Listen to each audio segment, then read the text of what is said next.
You got to sit there and ask yourself, okay, what am I truly passionate about? What do I enjoy doing?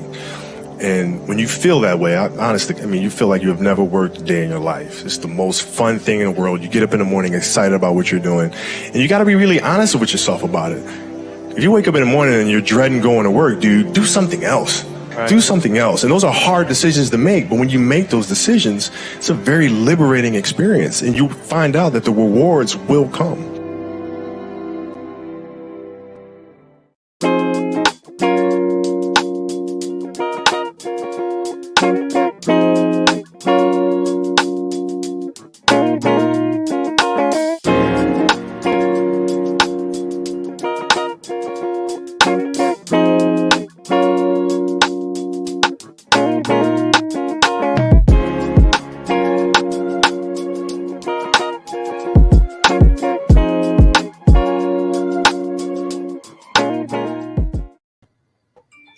Hey, what's going on, everybody? Welcome again. Hope everybody had a great day in this hump day, as most people like to say all the time. We just want to welcome y'all to Unfiltered, the best damn podcast in the world. Now, we will again want to send a major and a huge shout out, more than just a shout out. That's our family. We love her so much. To our co-host Fifi, Miss Hills, as y'all know, to all of them. We just want to send all our energy to you, tell you that we love you, we praying for you, and we trusting everything's gonna be all right. And we just asking all our fans and everybody out there to put keep that her in y'all prayers, please. Positive vibes, good health, everything her way. Yes, sir. So tonight, I know a lot of people are like, whoa, y'all didn't do no advertisements for tonight. Y'all know we're used to advertise, but we didn't do no advertising because it's pretty much self-explanatory. This week was last week was, and let's call it what it is. Last week was one of those, man, when we gonna stop getting used to it type. And I know that my cousin was saying the same thing because he the one that was speaking so much highly on it. Because you just get tired, and it's some things you won't never understand until you become a parent. Yeah. And when you have to look at your kids and you think about their future and everything that they have to go through, last week, this was no black or white thing whatsoever. It's about every single living person with a child, and you send them to school. What before would be bullying and things of that nature. Yes. This ain't the highest one on the list anymore. It's these school shootings.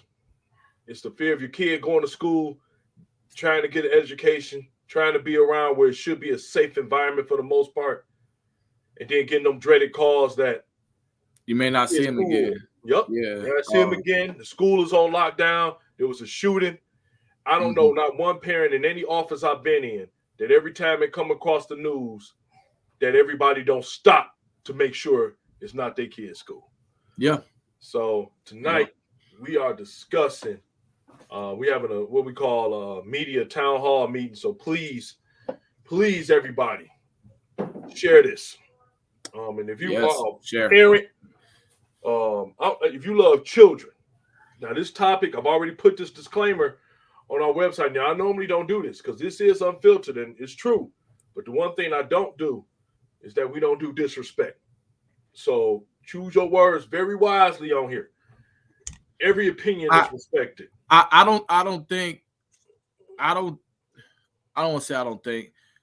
hope that people don't take anything funny or anything, from this topic. I just hope people are human enough and have enough human decency to understand, this is a life matter, a human matter. Like I said, mostly everybody in the world has kids or have somebody that they care about, and you don't want nothing to happen to them. So, I just hate that it's necessary for you to actually say something like that. So, you know what I mean? Let's just hope that, hey, like you said, this is a platform to where your opinions can be expressed, and there's no bias towards it. But like I said, let's just be respectful to the situation that just occurred last week. So, the host said, the topic is self-explanatory, talking about the shooting in Oxford, Michigan, Oxford High School. And gonna touch on a lot of the things that happen around it, surrounding it, and our opinions, and how I don't want to say enlightened, but like how it affects us. You know what I'm saying? After this happened and how it affects the world. So really quick, get the introductions out the way. This your boy, Mr. Reese, 1/3 that Unfiltered. Please like, share, subscribe. I'm pass to the host, and we'll go ahead and get started. Oh yeah, so we're doing this thing. Of course, y'all know it's me, Mr. Johnson. Like I said, best damn podcast on the planet. You are watching right now, and we are about to do our thing. This is something that we both passionate about. I've been a father now for just a little over 14 years, and give or take the running joke in my hood, I probably got more kids than that. Not in a bad way, but in a good way. Yeah, for sure. It's the worst part about this is, like I said, I remember just watching it, and some of my coworkers was just like, "Hey, man, it was a shooting in Oxford." I'm like, "Oxford?" I'm like, "That's in Michigan." And then you go on there to see. I'm like, "Wait a minute, what the hold on, what's going on?" Then we get on there, we see the shooting, and not really getting a lot of details about it. And then as more details start coming out, it gets more and more disturbing. And we're gonna get into the details. The fact of the matter is, but I really want to. I'm gonna let my cousin kind of speak on, because this whole week it's been really affecting him. I saw the effect that it had on him, because he's kind of quiet. We both kind of guys, if we get quiet and we get to thinking, that means it's something on our mind. Yeah. Not that we up there want to talk. It's like, it's disturbing. And I knew it because he's got, he happens to be the father of my two goddaughters. And they, right now, they're not, old enough that could be going to school, because this happened in high school. Yeah.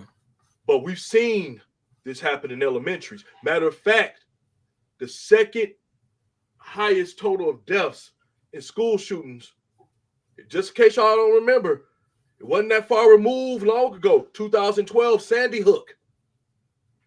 And it's very eerily similar to this. So, cuz, you go ahead and start it. All right, thank you, host. Appreciate it. The first thing I want to start off is saying that it's kind of sad that we're numb to things like this, right?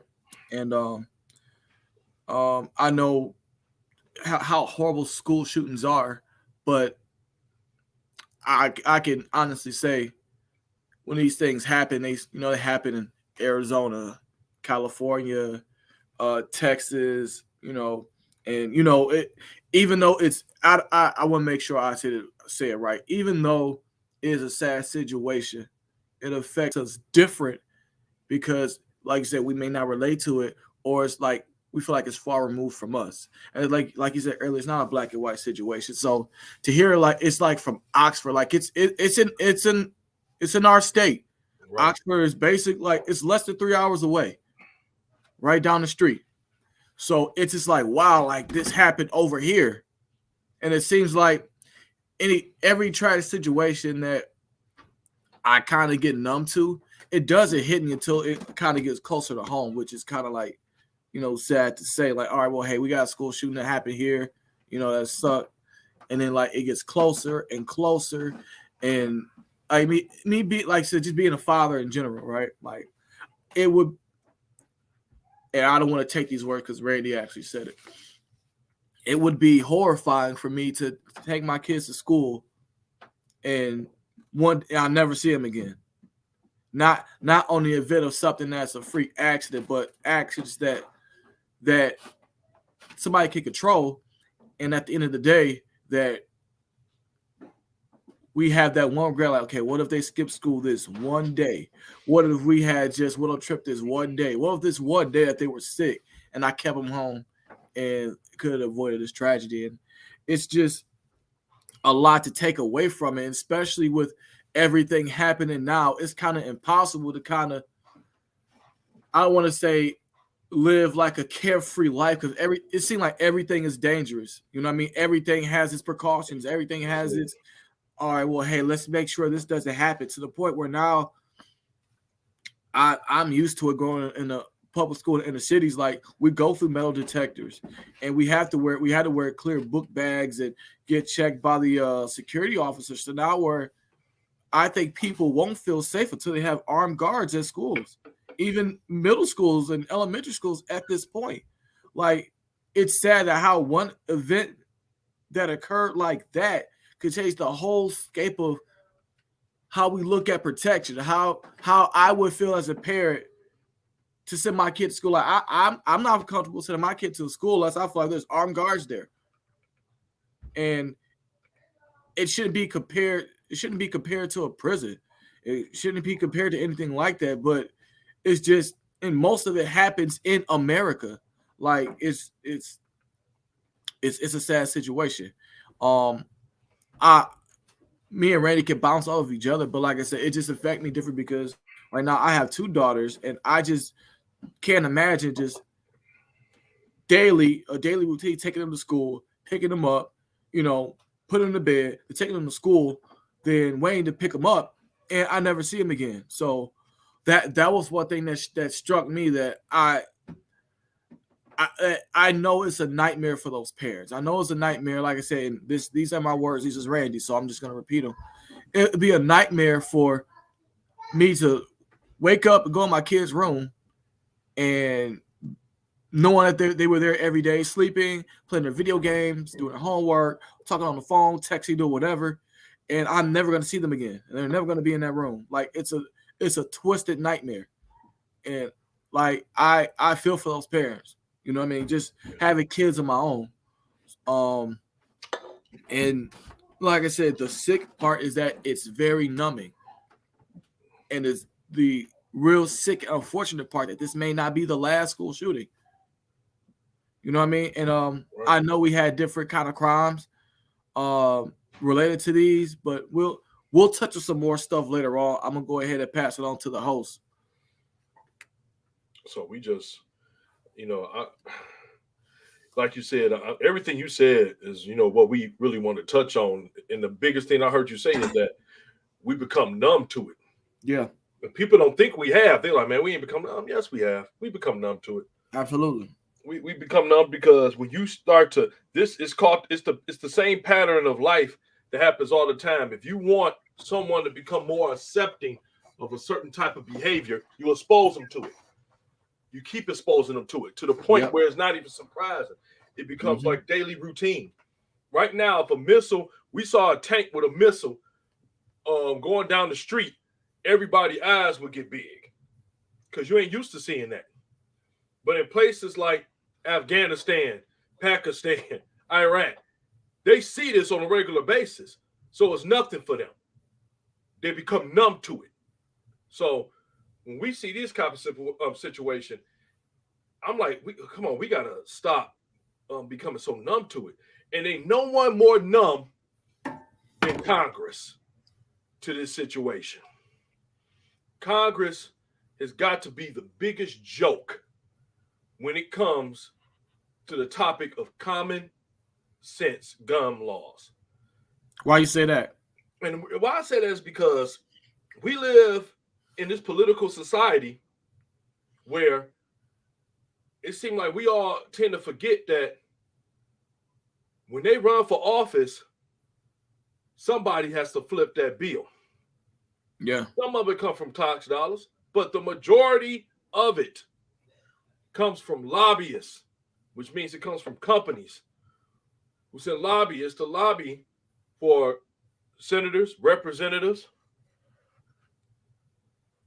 in exchange for supporting and passing bills that would benefit those large companies. What happens to be one of the largest companies and largest organizations in this country is the NRA. They donate to 50, do you hear me? 50 of the sitting senators right now? 50, huh? Almost 50. all of them. Almost all of them. So people talking about why they want to pass gun reform. It's good because they got people in their pocket that ain't gonna flip on it. They're like, man, you better not pass that gun law. You don't try to put us out of business. And don't get me wrong, you looking at two individuals who are legal gun owners and holders. And the problem is, when you put profit over good sense, over integrity, another keyword, ding, ding, ding, ding, ding, integrity, saying that, yeah, it's a problem. We got to do something about it. You're going to always get this. And I'm going to find out the senator, the representative name that spoke at the town hall meeting in Oxford talking about it, because you know why? The community got hit with it and they're disturbed, right? They're disturbed for a good reason. They don't want to send their kids back to school. Let's look at some of the things that happened there. We'll get more into it. Let's go first. On the morning of this young man, and can we get that young man's name again? I don't know. It's by heart. I don't know the young man's name by heart. I'll pull it up. 15-year-old gets to school on the day of the shooting. His teacher, and we can find out that teacher name. Josh Norris. That's the senator. Okay. Josh Norris. That cocksucker. Ain't even like a good, and you know, I know that's my word of the day out here, if much y'all don't see it, but this cocksucker gets on there and says, look, we need to stop with the knee-jerk reactions. What the fuck did you just say? Are you talking to us talking about a knee-jerk reaction? A knee-jerk reaction. Knee-jerk reaction, when I hear that term, leads me to say is that this is something, the first time something has happened, and we all overreacting about it right now. So we don't want to do knee-jerk reactions. Man, let me tell you something. To the people that voted him in office in that area, if you agree with that, or if you disagree, let me put it better. If you disagree with that, take it to the polls and get that SOB out of office.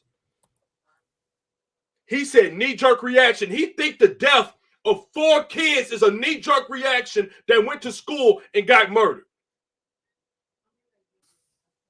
They think that's what he said, a knee-jerk reaction. You don't believe me? I'll put the YouTube up on here before we get done today. A knee-jerk reaction. That is insulting to me. Like this the first school shooting. This ain't the first school shooting in Michigan. This is a joke. He gonna say that to us.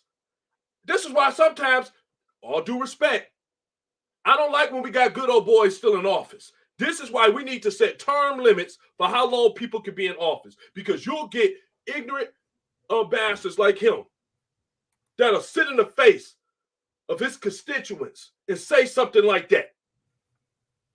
These kids ain't even cold in the ground yet, and a knee-jerk reaction.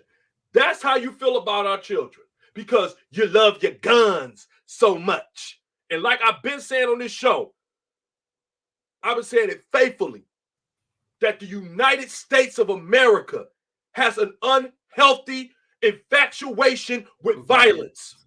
Ethan Crumbley. That's the kid's name. Cuz tell them what Ethan Crumbley did that morning. What was the first thing? This teacher noticed he was drawing a picture. Okay. Yep. This kid was drawing a picture. We go I know my cuz we got Miss Hills got a comment about this too. And we're going to read that comment after we get done describing these incidents. I'm going to look for a comment. I'm going to go ahead and let you. Probably got to class. He's drawing a picture while he's in class.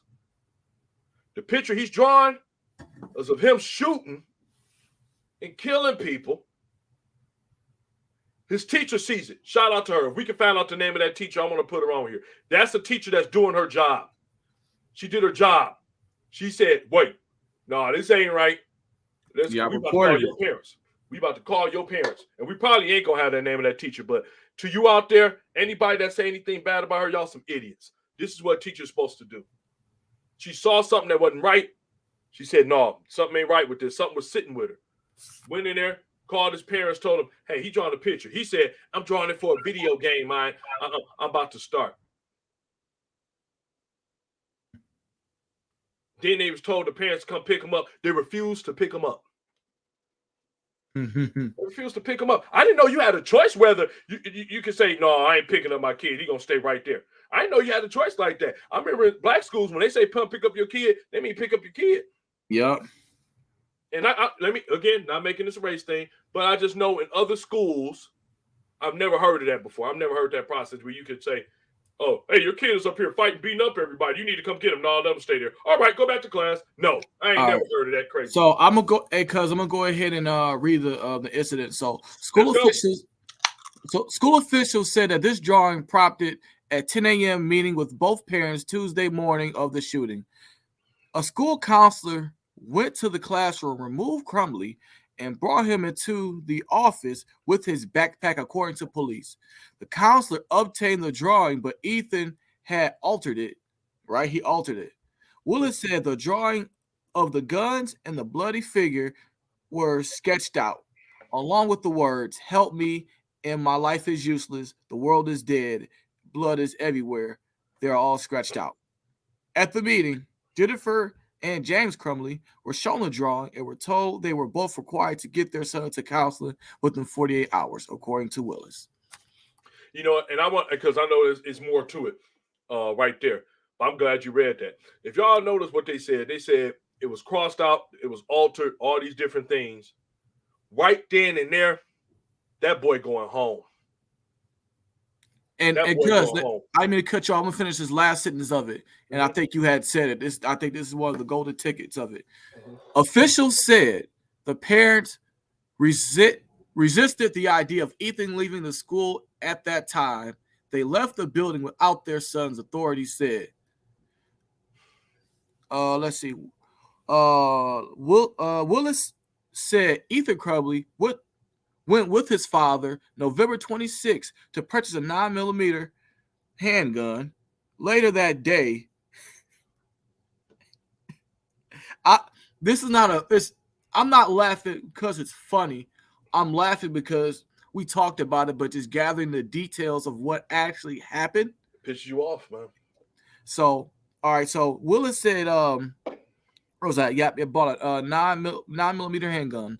Later that day, the teenager posted pictures of the handgun on social media with the caption, "Just got my new beauty today," police said.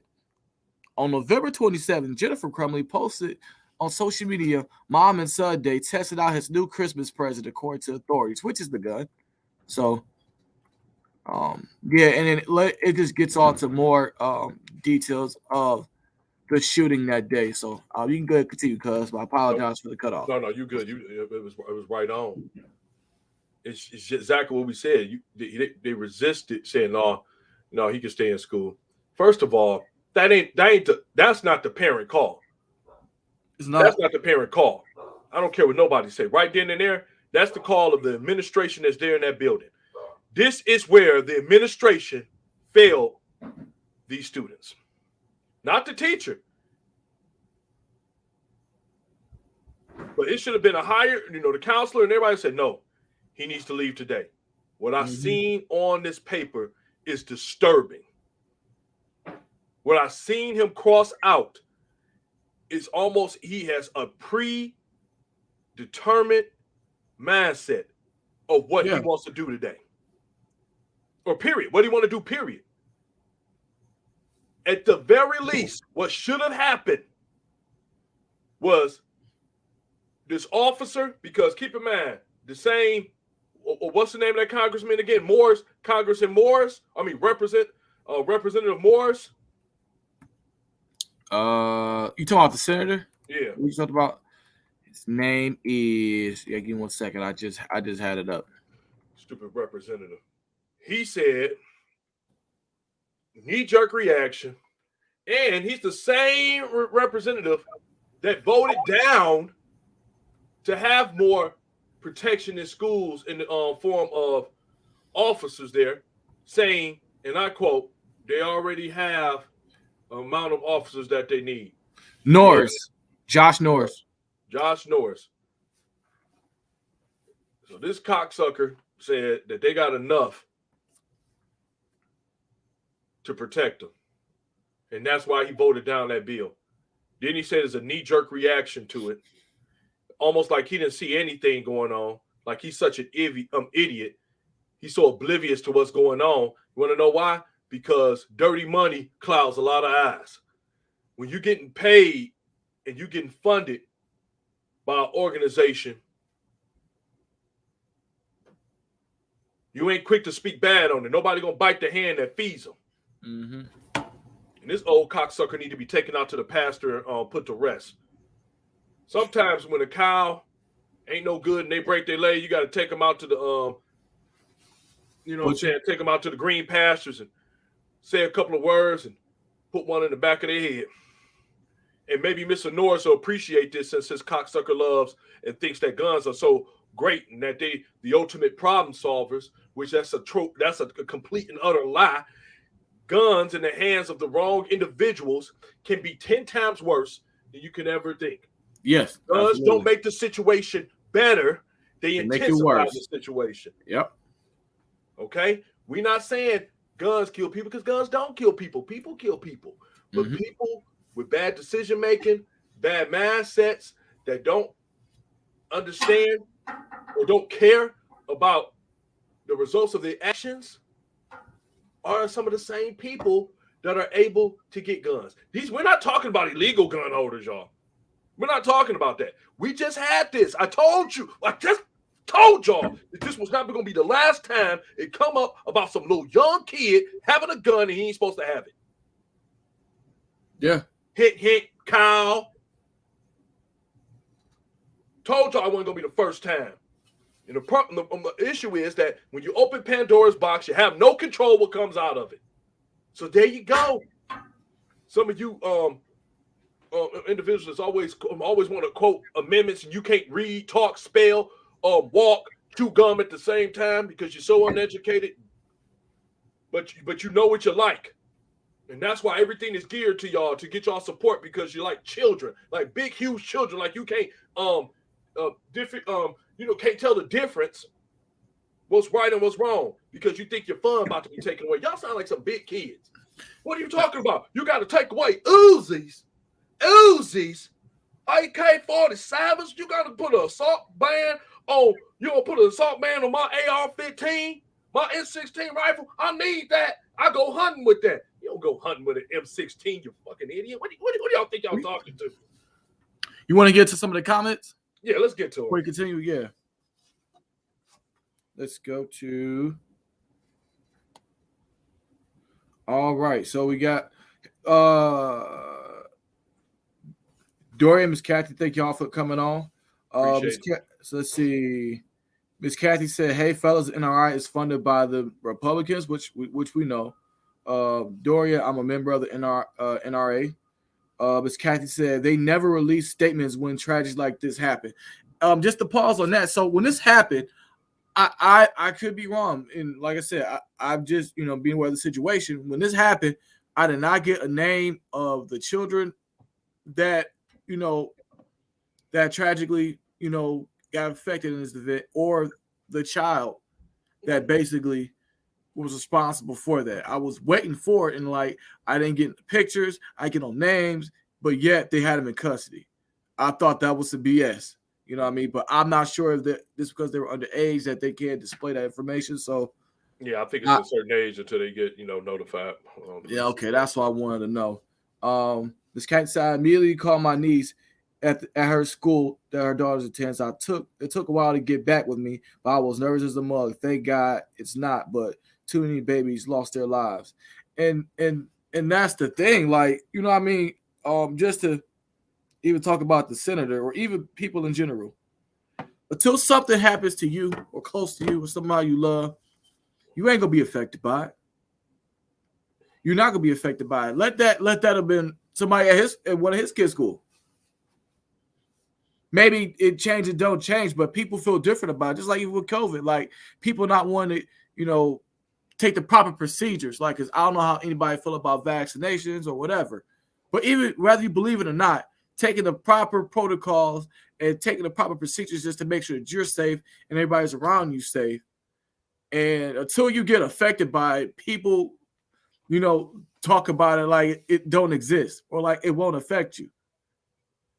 Like I said, and just to get back like to the shooting, like I just can't reiterate, like kids are gone. They will not walk across the stage. Like whatever dreams and aspirations of their life, it's gone. Like future doctors, lawyers, teachers, accountants, whoever, it's gone. Prematurely gone. Yep. Absolutely. I don't think people getting that. I see a lot of people comment. I see they commented on other pages too. I see my dad actually commented on this too. I'm gonna read what he said. He said that the constitutional amendment right to bear arms was written for the colonials to protect themselves against the British, not for the purpose of gun collection or acts of retaliation. Now, that's a fact. See, what the problem is, this is why I don't like when people hide underneath the cloak of phrases that they have no idea. When you're done, I'm gonna go on with something he said. I'm sorry. It's crazy. I don't understand. They go underneath, they hide underneath these cloaks. Like patriotism. I'm like, don't give me that crap. Mm-mm. Don't. You can't. Don't try to hide underneath racism and try to put the code of patriotism on that bad boy. What we trying to say is that right to bear arms. People want to have. It's just the unhealthy violence. We just gotta admit it. This ain't black, white, orange, purple. This is everybody. Mm-hmm. It's unhealthy love of violence. It's in everything. As much as we don't admit it and don't want to admit it, what happens is that when we find out that something that we like contributes to this love of violence, then we want to defend it wholeheartedly. I'm going to give you an example. We say guns. You don't need to have 150. You don't need to have all them guns in your house stockpiled at your house. I'm going to tell you, and see, the problem and the immediate difference between other people is that my father, God rest his soul, was, was a Marine vet, super squad. So when he came back, he wasn't fascinated. But when I was at a young age, showed me. This is why I don't have a problem with you showing your kids, but he showed me the importance to respect weapons, to understand that these are not toys. Mm-hmm. You don't go off showing them off, taking pictures with them, being in the photos with them, doing all this, pointing it, doing all these other things. Oh, you know what? I'm sorry. And just to speak of that, I want to show y'all a couple of photos, right? I want to show y'all a couple of photos that just were posted. This would piss me off about politicians. This is why I don't even understand why we all why anybody even like politicians, because they're such pretentious cocksuckers. They only do, and you only hear from them when it's time to vote. That's the only time you hear from these cocksuckers. So now that they about to get into the gun issue again, because remember, this is one of the big issues in America right now. This is one of the biggest, even since the pandemic, is about guns. Before the pandemic, remember, we had a whole bunch of school shootings. Yep. And a whole bunch of mass shootings. We were like, look, we need something. We got to have something. Come on, we got to do better with this. Everybody like, man, no, you can't take away our guns. Look, we can't take away our guns. We love our guns. Like, I'm like, get out of here. Even I had it was some people, if they love guns, they're like, man, I should be able to have 50 guns. Let me tell you something. You only can shoot 2 at a time, dumbass. Why you got a 50 of them? Okay? Not unless you became new, new John Wick. You shoot with your toes, you shoot with your tongue. You only shoot 2 at a time. My thing is, in your life, where are you going to need someone? Let me tell you something. Where are you going to need these mass, oh my goodness, assault rifles? Where are you going to need them? Get yourself a shotgun, couple pistols, and you are fine and you are good to go. You don't need a bazooka. You don't need a rocket launcher. You don't need grenades. Stop saying it's my amendment right to have the grenade. I should be able to take it and pull it out and throw it at my neighbor across the street. No, you crazy, uneducated bastard. No, you don't do that. Let's go over before I give it. Let's keep going over the comments because I want to hit the comments. All right, so I want to touch on what Mr. Kevin said, and this not only kind of brought me back to our past show about Kyle, it brought me to this one too. So he said his parents bought him that gun when he was not at a legal age to own one. Kyle Rittenhouse. Oh, that's his name, right? Yeah, okay, yeah. I mean, I said before, yeah. So it's like, yeah, that cocksucker. Here's where I kind of get curious, right? So if my child's not old enough to have a gun, which he wouldn't buy without me, and this child has a gun and commit these acts, shouldn't I be held accountable too? Absolutely. I mean, outside of the child definitely being accountable for their actions. Yep. Absolutely. So in that part, it kind of got me. So I'm like, okay, so you buy this child a gun, knowing what just as a parent, like I said, we know our kids, whether what they say or do outside of your control of what you may see.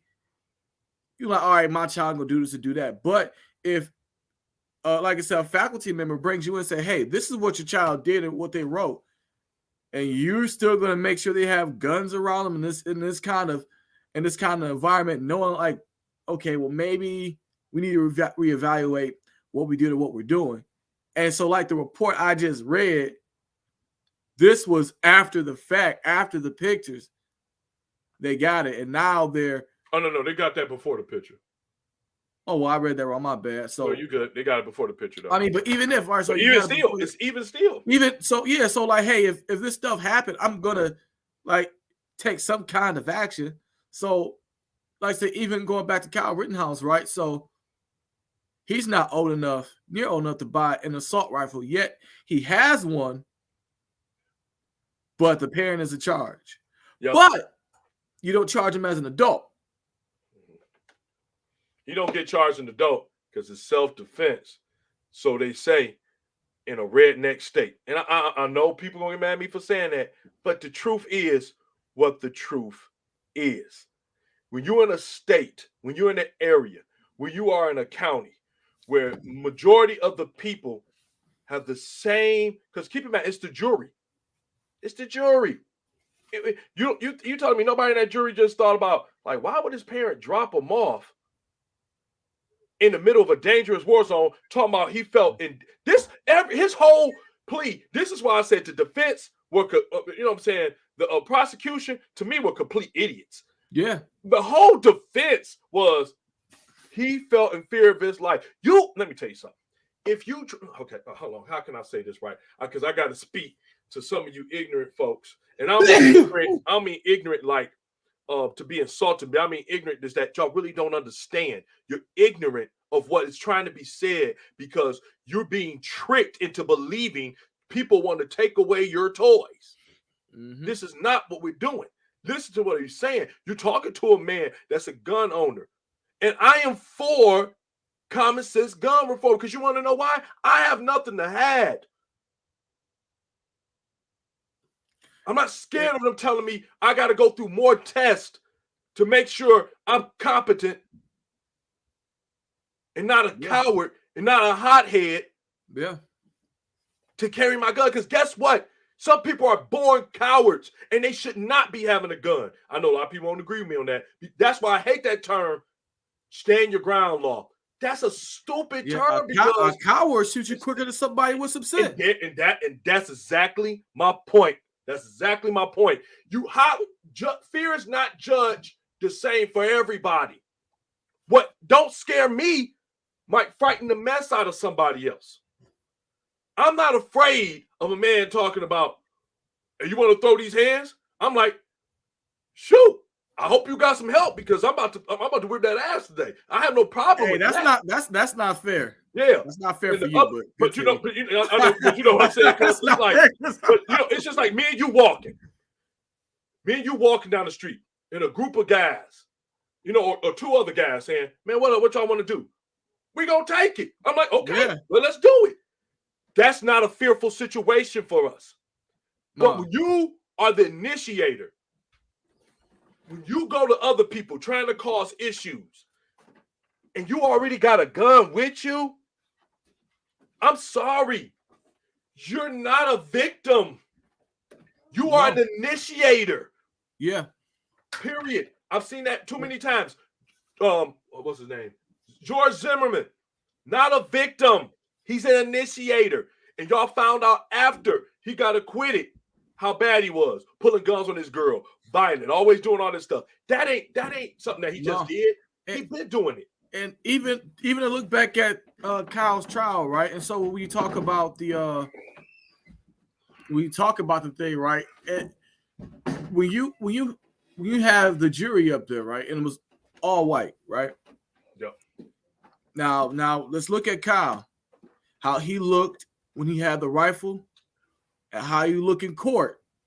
When you smack on a little polo shirt, some slacks, you know, you do his hair a little bit, you know he looked like somebody's son, somebody's grandson who made a mistake and was scared to defend himself. Yep. And people went for it, like, you know what I mean? And with all due respect, it's genius. Yep. I mean, it's like, hey, well, we're gonna make this guy like more of a kid as we possibly can. We make him feel sorry. It's like, hey, if my kid makes a mistake, I want somebody to give him a second chance. Right. That's how they made it look. Regardless of, all right, hey, he didn't drive there, somebody took him there. Mm-hmm. And they gave him a gun. You know what I mean? And that, like, you know, like I said, the prosecution, I don't know how they, I don't know. But like I said, at the end of the day, they was flat out idiots. I just, to this day, I'm still shaking my head, because it's like, if I'm saying I was in fear of my life. You go, that's like me going to a war zone right now. Man, take me over there to the war zone. Then I'm over there and I say, man, I fear for my life. It's a war zone, dickhead. Duh. What do you mean you fear for your life? You went upon yourself to drop you off in an area where it was already a crime. That's what was going on. You said yourself, I would have called him up in this lie. I said, you just said yourself, you went armed to defend from looting. Yeah. If it wasn't a stressful or violent situation, why would you need to have feel the need to go and defend from looting? And I also liked it with Mr. Kevin, you on fire. I like the last thing he said. A minor should not have access to a weapon. Like these are ignorant wimps. Now I want to go back to what he said. A minor should not have access. Like, let's go back to Uncle Randy, right? He showed you what it was and told you it was. Didn't mean that, hey, Randy, this is your gun, this is how you do whatever. Like, so these kids were given and had access to these weapons. And like you alluded to earlier, like, I feel like the NRA or whoever need more stricter rules and stricter restrictions for people to have guns. Like you said, even if you do have it, you have to reevaluate yourself and say, hey, should I have a gun? Like you said, cowards shouldn't have guns. Like I said, if I'm scared of you, like Randy, if I'm scared of you and I don't want to fight you, the first thing I'm gonna do is to pull it out. This is it. That's the first thing. Ain't no talking. You pulling it out. And that's it. It's like, all right, hey, I'm already upset or whatever. And whatever I decide to do, I'm within my right because I feel scared. Yep. And that's why I don't like to have weapons. And that's the same thing when you put a gun into a 17-year-old, a 16-year-old, or a 15-year-old hands. Say that. They don't know what they have. They don't know what they did. Absolutely. So that's and the last word he said, like, you know, during his whole thing he was saying, accountability. I understand whether if we hold Kyle or Ethan accountable, like which they should, but the main suspects, the main people that should be held accountable for these situations are the parents. Absolutely, are the parents. Why did this gentleman why did this kid have access to the gun? How did he get it? And then where were you? So sick about it. Was it locked up? Was it at a place they did not have access to? And you know what? If it was locked up, He knew how to unlock it. Then you should be accountable. You should be accountable. Same thing. And look, I understand. Look, some kids which they shouldn't. Some kids be home by themselves. Hey, this is what you got to do. Whatever. Fine, but that accountability is on you. Yep, it's on you. You have an accountability. That's why when I have a gun and somebody steals it or takes it or whatever, if I don't report it, I'm still responsible for it. I'm responsible for it. I understand that people understand what you just said right there. Like I'm responsible for it. You're still responsible for it. Like they take the gun, take the measures. They start shooting people, and they get the gun. Serial number is going to lead right back to the person who registered the gun. So when you have a gun stolen or taken, or in your house, like you report it. So hey, listen, somebody hey, listen, I had a gun stolen. I ain't gonna lie to you. I had my gun stolen. And the first thing I did was right to the police station, because as soon as something happens, I'm responsible. I take away the responsibility. Any gun that's in my name, I am responsible for. So to get back to what we were talking about, just to even debate that they should have any responsibility to it, it's ridiculous. Like they have all the accountability to it. They should be the first one in handcuffs. Well, let's get to especially if they're aware about the situation. I'm sorry to cut you off. They are aware about the situation. That's selfish. It's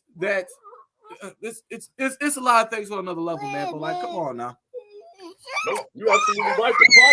The problem is when you get to the point where this is what's really upsetting. So you get all this, okay? We got to this kid because I really want to get through this. I want people to understand it was what happened in this situation. So when they got through all this, one of the major things that they miss out on is that they don't do a thorough search of his book bag or his locker, even after all of this information is being told. You see the picture. You see him scratching it out. Words talking about, I'm dying. I don't care. I'm like, you know what? We need to search his book bag. We need to search his locker. We need to find everything. Because while they was taking him back and forth to class, guess what was in his book bag? That SIG was in his book bag. Yep. That's why you need more police presence, because it should have been someone with the common sense to say, man, this kid doing that. Let me see what's in your book bag. You know what would have happened? He would have gotten nervous. Like a kid should, right?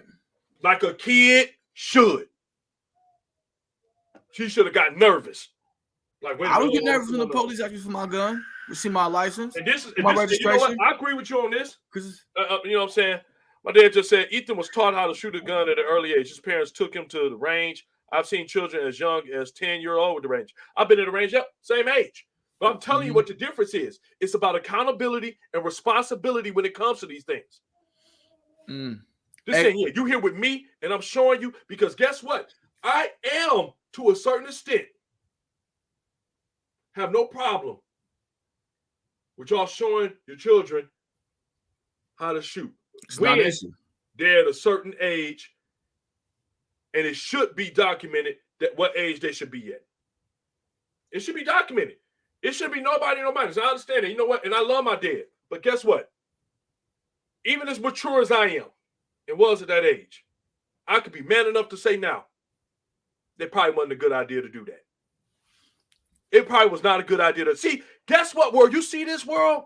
This is when you can say, even though I didn't do anything wrong, and I was smart enough, and my father instilled in me the importance of gun safety, I still should not have been allowed to do those things. Even with him in my presence and watching over me and looking while we was at range and everything of that nature. No.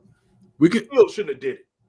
Because we'll go over some of these comments. Stop exposing our children to everything. At a certain age comes responsibility. If we want to expose our kids to different things, expose them to accountability. You know what? You know what, Randy? We'll go to the comments later, but I'm gonna comment on what you said.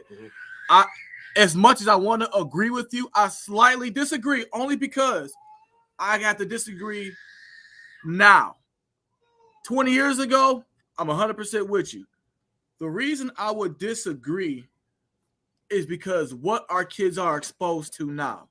And the thing is that at least back then, we were able to get into stuff, but it was kind of almost controlled. Oh, I see what you're saying. No, I can't control, like I said, like with stuff that's like what they had access to and what they're able to see and grasp, or what even comes to them. Like I can't, like, if you don't control the narrative for them or help it, the media, television, social media controls it for them.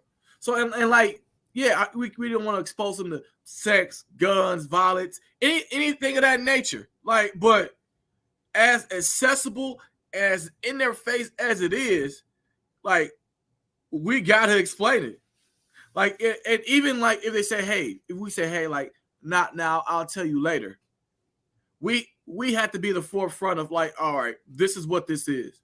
I'd rather for it to come from one of us than somebody that don't know or care about it. And we even talked about it on a not last episode before that. Yep. Like, I like, my kids watch TV and a random commercial come up about whatever, like, and I'm just like, dang, like, this comes up like on a kid's show. In the cartoons, it's exposed, like, this stuff comes up. So like I agree with you, but like now I understand to the point that you're saying. The only thing I was saying in regards to that, because like I said, deep down, I just knew my father was a good dude when it came to that. He didn't play no games. And plus, guess what? My father kicked my ass, so I was more afraid of my father than anything else. Accountability, so right? Said, thank you. There we go. Accountability. So I knew not to touch. I'm like, man, I ain't touching that. I ain't no need to touch it. The problem is now, and my man Mac Les, my man Mac Deasy. Let me he just said kids do have it different today versus 20 years ago. Social media especially changed the world. And we I don't know how many times we just said this. We did talk about all this already on the show. How social media is so rapid. And when you can expose, think about this, the power of social media. You can expose millions to something in seconds. That's incredible. Yep. That is so incredible. I'm just sitting there thinking about it now, like, man, in a matter of seconds, millions of people could see a mass shooting, a rape, you know what I'm saying, sex, all these things in the matter of seconds. Just like that. Just like this. This got out so quick. And I just want to run through it because, you know, I know some points we're making. There's some great conversation that we have and some excellent points being made by my cuz, man. I appreciate you. Yeah, and definitely these comments too. I liked it what John had said, like, the school definitely dropped the ball. They should be sued. Yep. They say, and I'm sorry, y'all. What we gonna do? We put it up there. I'm sorry. I'm gonna run through this and let everybody see it just in case they ain't seeing it too. I'm sorry. We dropping the balls because we into the conversation. But outside of that, then what happened, of course, the unthinkable happened. 4 lives got taken away. Yeah. And one of those lives happened to be a brave young man. Yes. We've been calling him 42. I was gonna bring him up. Yeah, he's on your profile, right? On my profile pic for my personal page.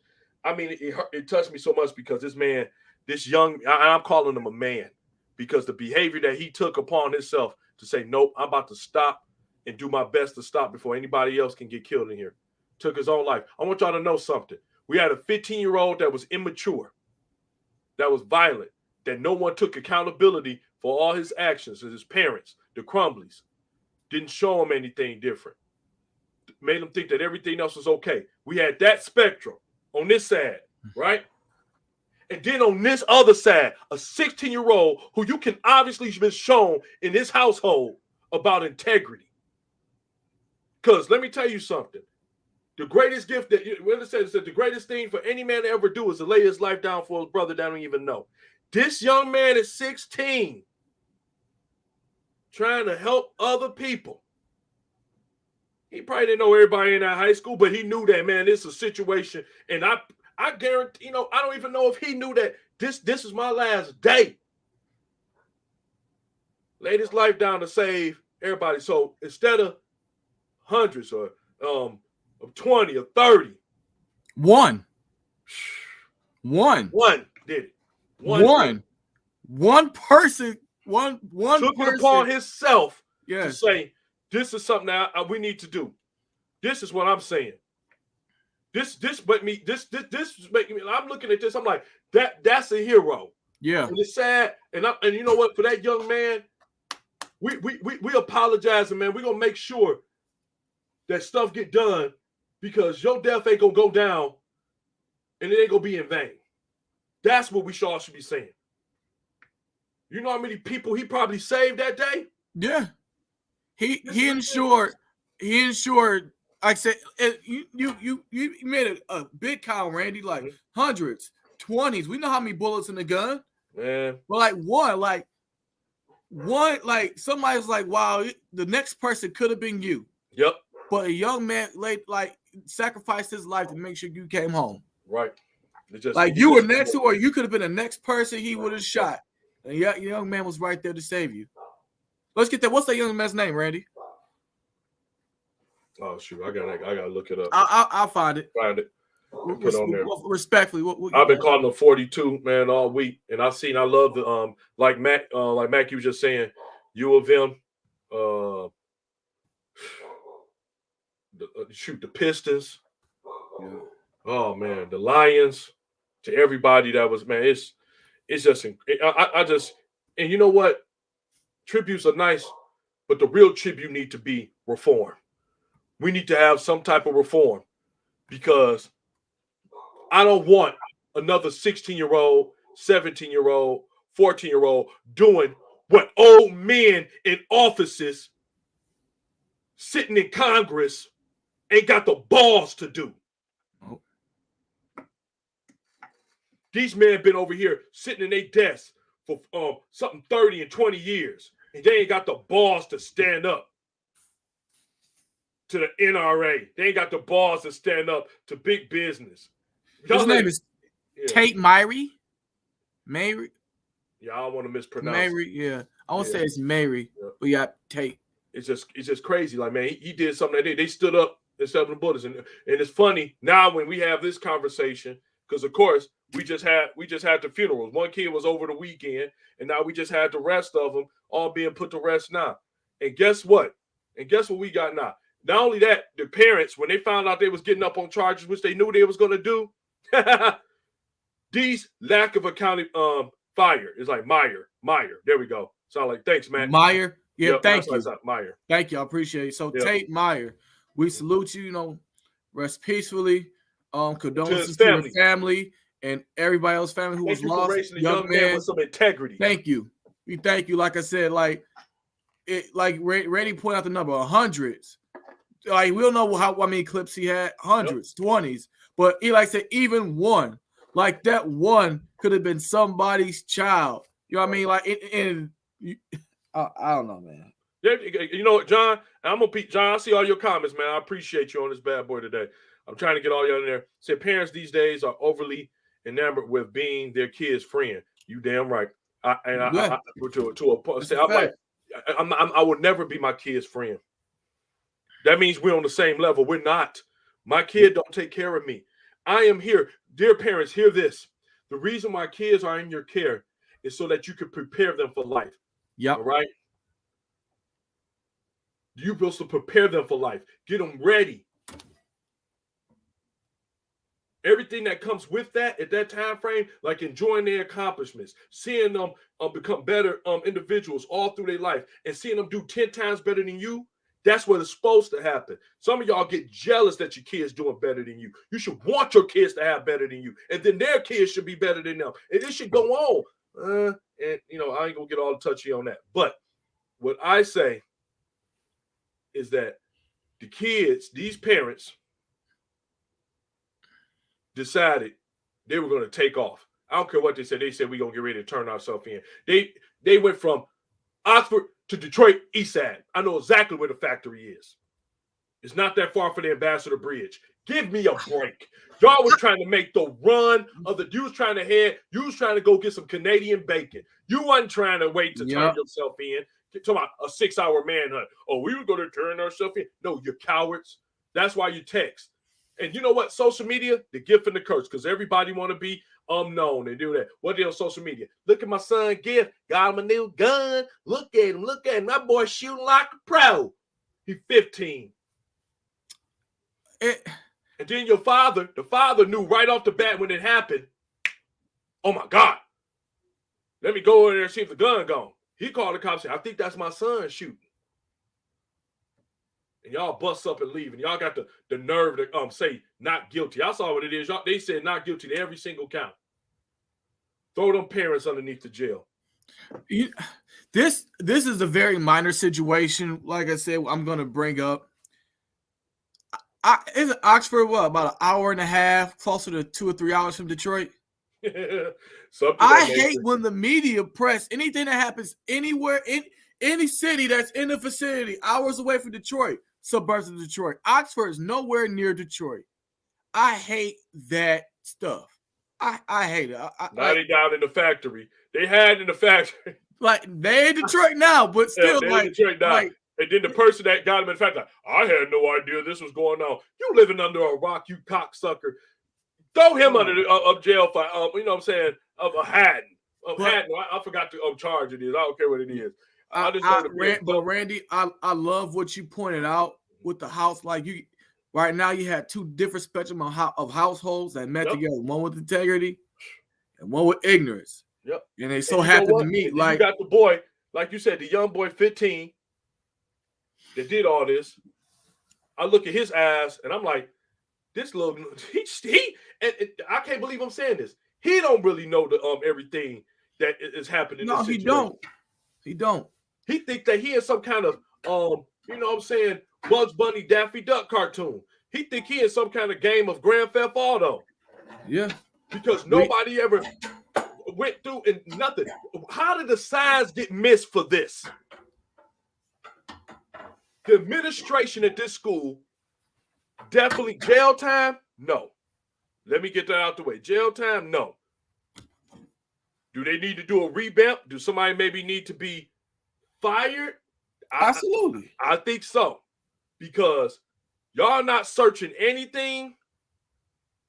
Not a book bag, not a thing. If you got a kid with scratched out, this counselor should have did a little bit more. And then for y'all to actually go along with these parents and say, oh, yeah, he can stay in school. I'm like, there ain't no way in hell he's staying in school. No. Put his little behind somewhere else, because right now we don't know what danger he is, you know what I'm saying, to anybody else.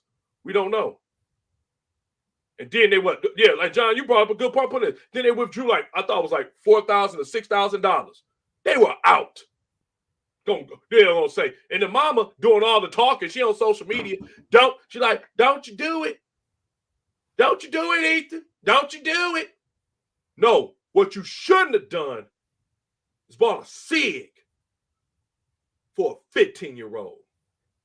Dear Mrs. Rittenhouse, what you shouldn't have did is drop a 17-year-old in Kenosha, Wisconsin, in an area where it was being violent, and allow him to have an AR-15 and then make him draw up on a fairy tale far, far away excuse talking about I'm scared. If you get dropped off in the war zone, you should be scared. It's stuff going on. Don't give me that crap talking about self-defense. Don't put a kid in a grown folks position. You can't do it.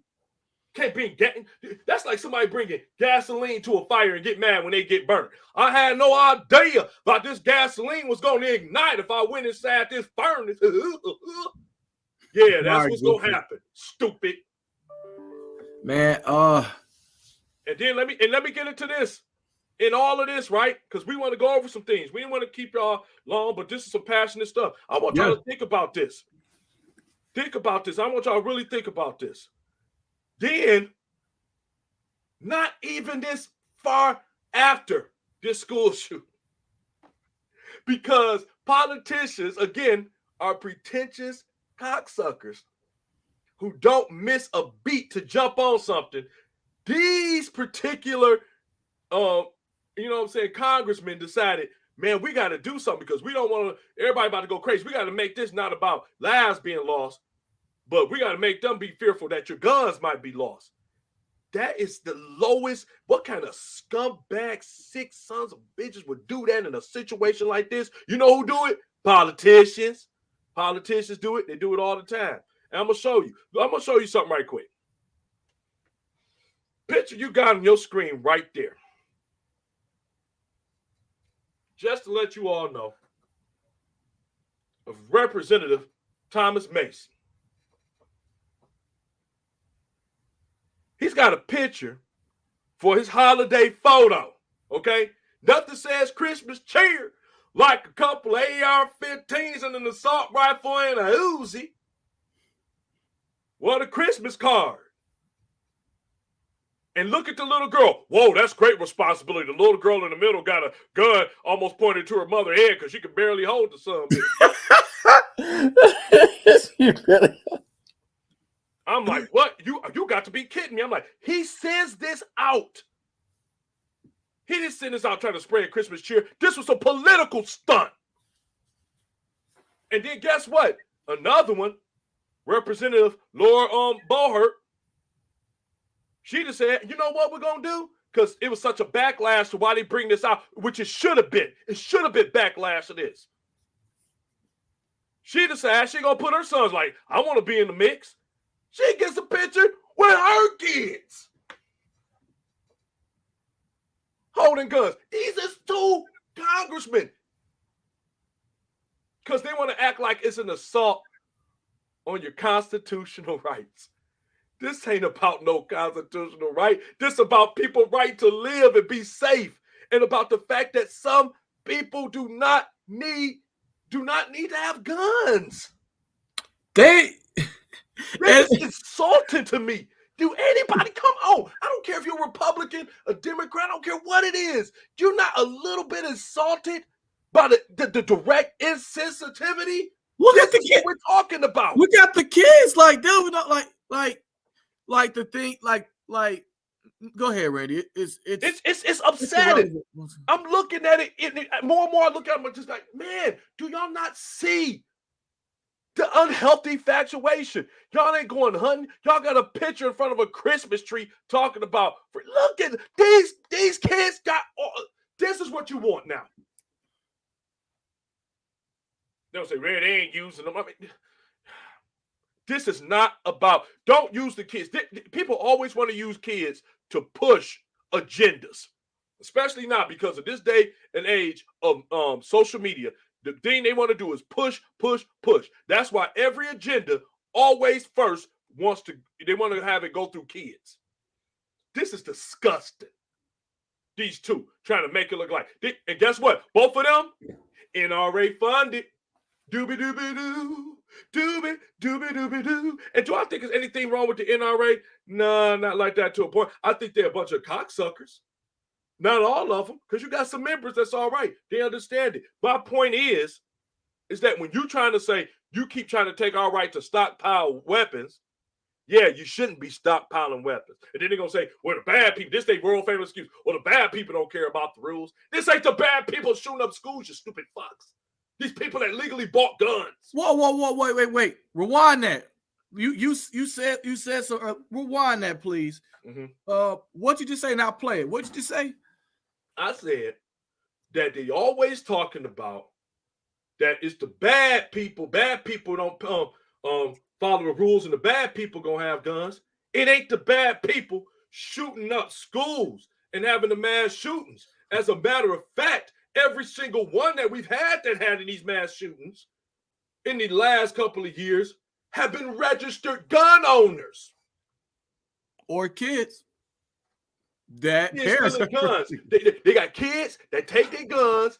Sandy Hook. Kid in Sandy Hook tried to kill his mother. Said he took all of her guns and went up to the school in which she taught at. Guns.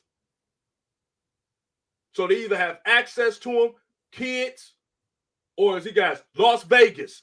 This man had a hotel room filled with automatic assault rifles galore and ammo for days. He looked like he could have been kept there. He could have been kept out in Iraq.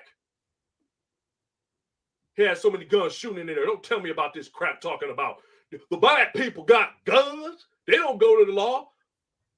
We know that, you dumb bastards. We talking about the people that we can regulate. And we ain't saying that good people don't need to. You should be able to have the right to bear arms. But everybody shouldn't. Cowards don't need guns. Scary folks don't need guns. People quick to anger don't need guns.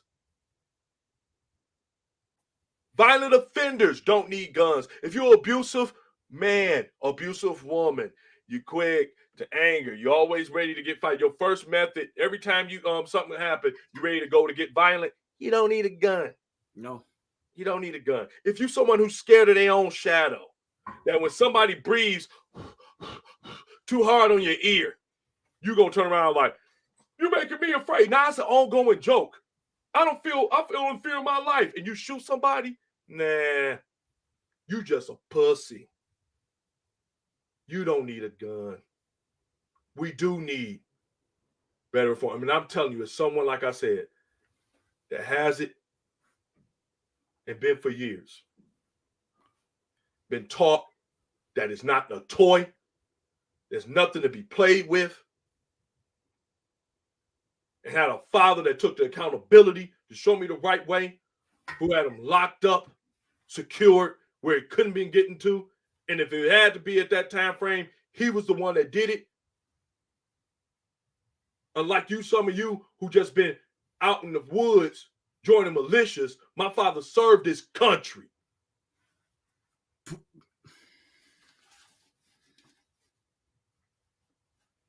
It's a problem. There's no accountability.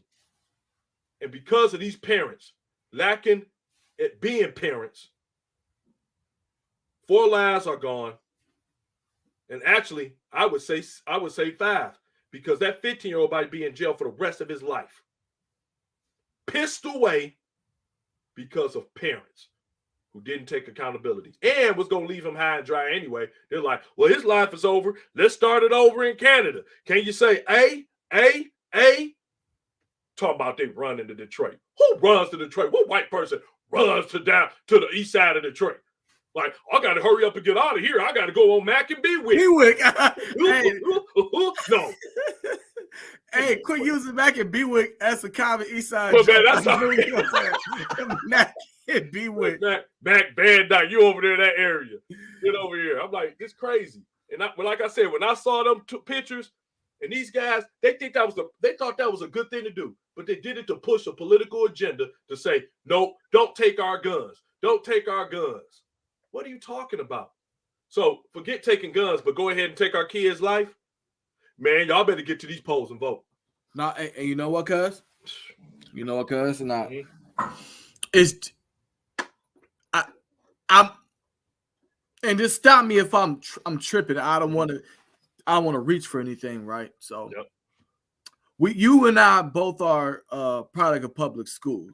Right. And I know we have violence there, gang violence, but never any like school shootings, right? I never heard of a school shooting in the city. Now there were shootings like that occurred, within the neighborhood and things like that, the school or whatever. Now, hear me on this. Every school shooting that I'm aware about to this point has been in schools that are in the suburbs or on the outskirts of the cities, like I said, major suburbs, right? Mm-hmm. And I'm a senator or anybody of any power, right? My kids are going to public schools. They aren't at, Detroit public schools or Chicago public schools or whatever. They're going to the Oxford schools or those schools outside the suburbs that has the ratings of school shootings. As a parent, in which I see on both pictures, they have kids that are in middle or high school, elementary school. If I have any power, why not force some laws, something to make sure my kids protected? And we talked about it previously. I get that. Well, and it's stupid. I don't want my kids going through metal detectors. I want them to feel like a prison or anything like. I can, let's say I side with you on that, right? if I have any power like that, regardless of how I may feel, I want my kid to be in the best situation, to be protected. Right. If I have anything to do with it. So I just think it's very backwards on why would I push the agenda of, hey, take away these guns, but yet, like, knowing on the back end that my kid's going to go to a school where events like this can happen because you don't have the proper things in place to make sure that they're safe. And we have it. And it's sad to say we have it. Like I've never, like you said, I've never been to a school that didn't have a metal detector. And I've seen guns in schools too, but still, it's like you know, like I said, the clear book bags, the metal detectors, and officers checking and everything. Like, you know, just have security walking up and down the hall. Like, and security may not stop nothing, but they are a deterrent just to make sure that we're making it safe as we can. And it's just like what Max said. Max said in his community, you had to have he had to go through metal detectors and clear book bags. I'm gonna put that on there because I know what he said like that. You had to go through that. That you didn't hear like this right here. My man Mac Deasy said we had locker searches as well as book bags. If they had cars, even had drug dogs in my high school. Man, Mac, the problem is people don't want to have, and you know it, they don't want to sacrifice for the greater good of it. So you don't want to make them feel like a prison, which that's ridiculous. We have in some of the busy in the buildings, you got to take your stuff out, make sure you ain't got it when you go to work sometimes, depending on the building that you at. It's called safety. Yeah. So you rather tell me, you rather have your kids get carried by 6 people instead of patted down by 1. That's what you're telling me. You rather have them be carried by 6 people. Talk. To their very last resting spot than getting patted down by 1. Walking through a metal detector and getting patted down to make sure that not only can, you know, they can try their best to keep all them dangerous weapons out. or in the worst case, be judged by 12. You know what I'm saying? Judged, like, now look, you got it. You got 1 kid now about to be judged by 12. You have a couple that's been carried by 6. When all it took was maybe 1. Either that school patting them down, that one parent at home taking extra care, more attention, showing their kids about accountability, knowing that when you see your kids doing a certain thing, let me tell you something. If you was walking, I know for a fact, if all of a sudden one of my kids just started doing something out the blue they ain't never did, it's called paying attention. Yeah. You're like, hold on. No, I'm starting to see you have an unhealthy life with that. I remember, this ain't funny. When I was married, one of my boys was playing this game called Fight for New York. And I know some people know it was petty. He was playing this game. And something I noticed that he was doing that got disturbing to me to why I stopped playing it and allowing him to play it. He was mocking every single thing that was being done in the game. He could tell you what every character says, did, and then the part that got me is when he mocked, when you kill him, he was mocking them as what they were doing on the ground, like jumping, the body just jumping like this.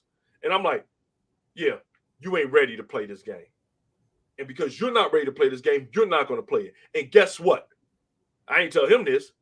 I got rid of the game. Because I'm like, yeah, guess what? This what you got to do as a father. You can't, I'm not one of those, do as I say, not as I do. And don't get me wrong. Some people are like, man, I ain't throwing out no game. But I knew something bigger. Because if he mocking it this hard, that means he's got a healthy infatuation with some type of violence and he mocking everything that he do. You got to be careful. Some of y'all think this is cute. You got 4-year-olds cussing like sailors and calling you everything but mama and daddy. And you think it's cute. And then they grow up and they become older. They become more, they become desensitized to respect. And that's the problem with these kids. They don't want to have respect for nobody. Put that applause button. I like that. Crazy. I like that. Desensitized to respect. We got to talk about that on another podcast, bro. Stop, Randy. Let's stick to this. Stop that. We'll go right to it. Yeah, like this. But I want to bring up this. I almost wanted to skip to something else. I know, right? Yeah, dog. Let's get back to this. I want to get to this. What's this on the screen if you can see it? This is the list when Representative Moore said that stupid comment,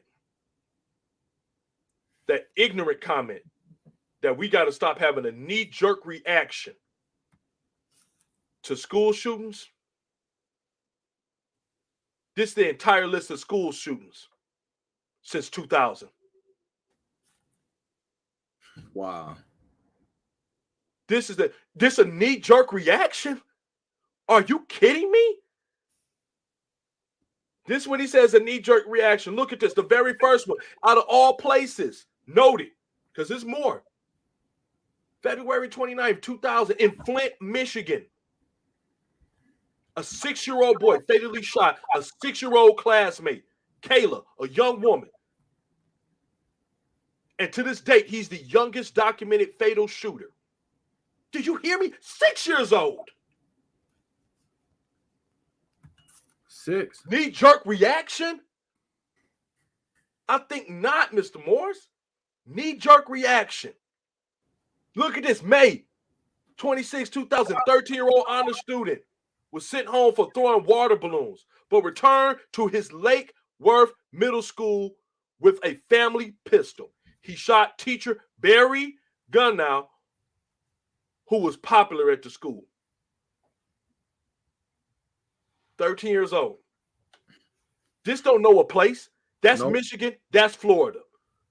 Look at this. June 28th, 2000, Seattle, Washington. 58-year-old director of Division of Pathology of the University of Washington Medical Center, Roger Haggett, was shot dead by 42-year-old immigrant and then U.S. citizen Zhang Xin, who had just completed his second year of forensic pathology residency training.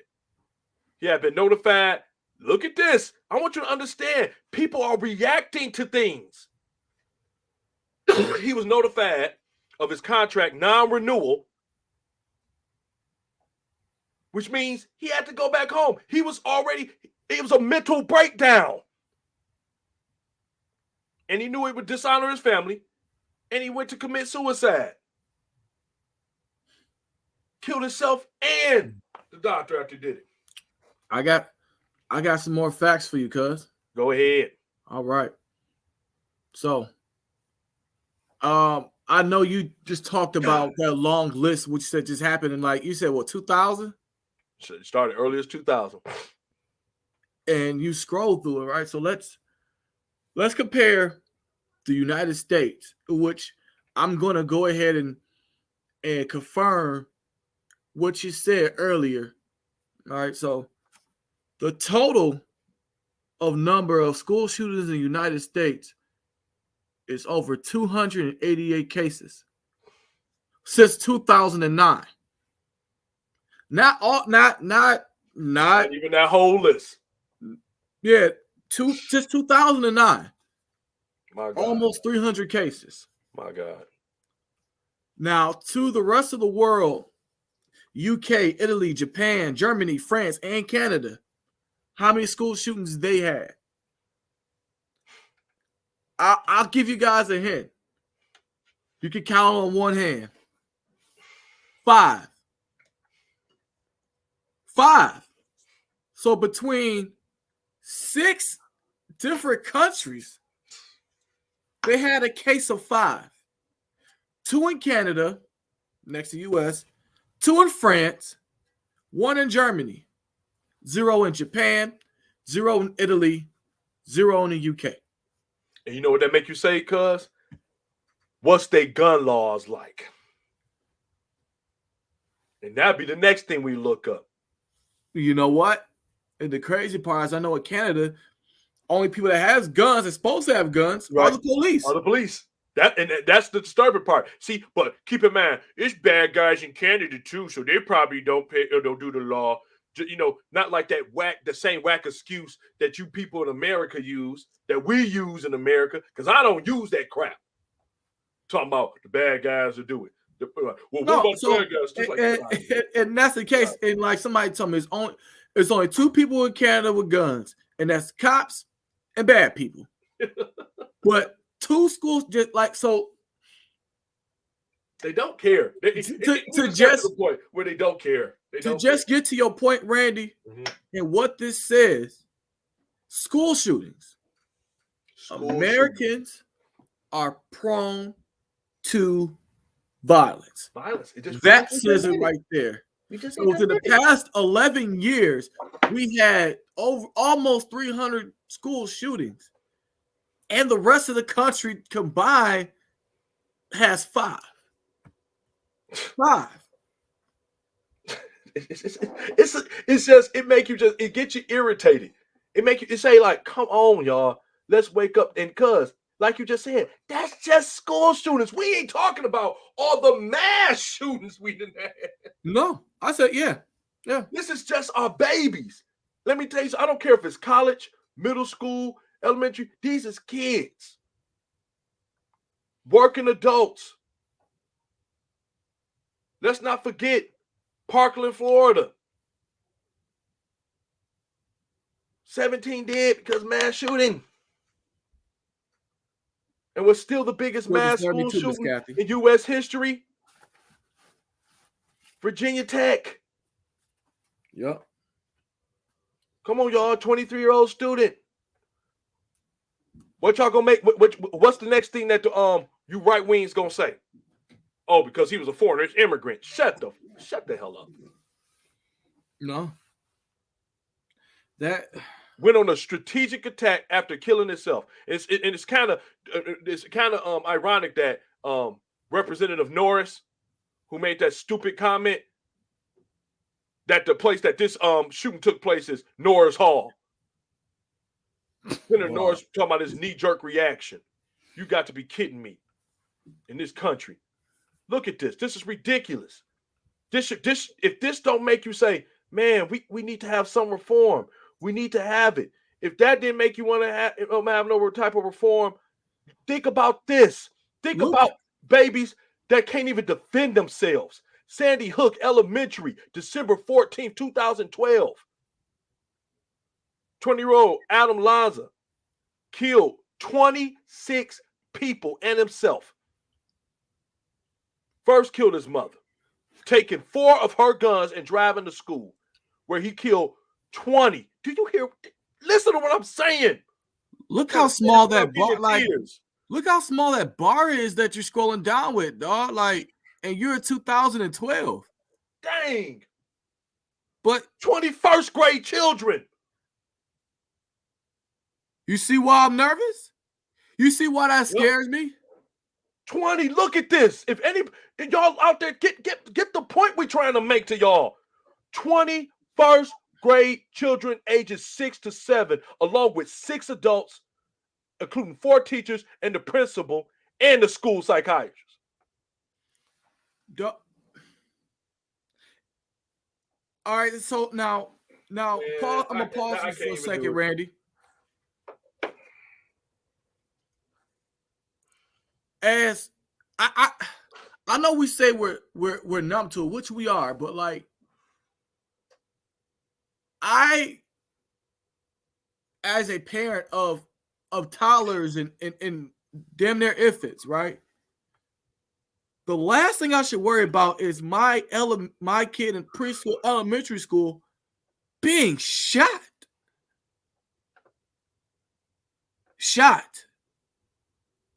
This child grabbed multiple guns that you hoard, that you stock, that you have keepsake. And so just to have that many guns, I don't know how, neither here or there. You take them and 20 babies. Like, we're missing the fact we're not even talking about 10-year-olds, 15, 16, 17-year-olds that are at least functional. Babies are suffering from these actions. Babies. I can't picture it. And like, this is I can't picture dropping my kids off to preschool or a daycare or in elementary school that I fear that they're going to get shot. Shot. People just ain't. They not allergic reaction. Not a hey, I swallowed a penny or marble. Shot. How would you feel? And I'll stop. And so here's my whole point. Whether you're black, white, Republican, Democratic, you live in the suburbs or in the hood, public school systems, suburban school systems. Whether you have a 15 to 18-year-old or 1 to 9-year-old, a 9 through 15-year-old, like regardless, you have children. Like you have children. Somebody to come give you the news that your child's been shot. Now, I mean, not involved in no gang violence, not, bullying anybody, just going to school. Hey, I'm going to chess practice. I'm going to cheerleading practice. I'm going to tutoring. I'm going I'm going to school early to get the early lunch. I can relate to any situation. Hey, I'm going to whatever practice, football practice, basketball practice, cheerleading practice. Like I said, free lunch, after school tutoring. It relates to every age, to every dynamic of a school. And your child got shot. And as numb as that is, it hit me when, like, hey, I'm dropping my baby off. My baby. That's still in diapers. Got shot. People ain't getting it. They just don't get it, man. I think that every time I read that, every time I see that story, it messes me up because I ain't trying to say that somebody should be shot, but definitely not no first grade 6 to 7-year-olds shouldn't be shot whatsoever. And if that don't do nothing for your heart, man, you did. I don't know. I don't even know what to tell you inside of you. It's something wrong with your soul. It's something wrong with you as a person. That if that don't affect you, just the thought of that was 2012, and it still had an effect on me to the point I had to just shut up because I just remember like, dang, that these 20, not 2 or 3, 26 and 7-year-old kids, babies, did because of irresponsibleness from every way, because it didn't get dealt with when it should have been dealt with. And I am charging every single one of y'all. I don't care how much you love your guns. You should love your kids. You should love yourself. You should love your neighbors more. Yeah. You're not getting your guns taken away. We want better reform so we can better weed out people who mentally don't have the capability and the capacity and the maturity that it takes to have a firearm.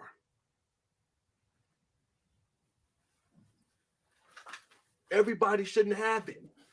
Yeah. And until we start agreeing with that, until we start holding the real cowards, the politicians who are scared to step out of the hands of the NRA because they get funded and they're afraid that they will no longer get votes from the most uneducated of Americans, because that's the highest voting percentages, uneducated Americans. Now you pissed me off, Randy. Mm-hmm. You pissed me off. Like when you were talking about it earlier, mm-hmm. talking about knee-jerk reactions. I'm like, all right, I know how you get. Mm-hmm. Like that kind of a statement, that word associated with what's going on, knee-jerk reaction. I'm like, okay, I understand. Mm-hmm. But that in the same category as a knee-jerk reaction? Knee-jerk reaction. When I saw that, I was just like, man, I had to like stop. I'm like, did he really just say that? He said a knee-jerk reaction, like this the first school shooting in history.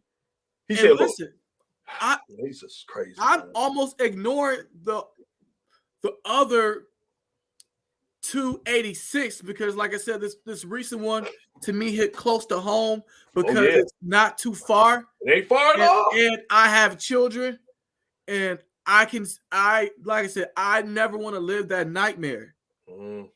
But the Sandy Hook one, like that still do it to me.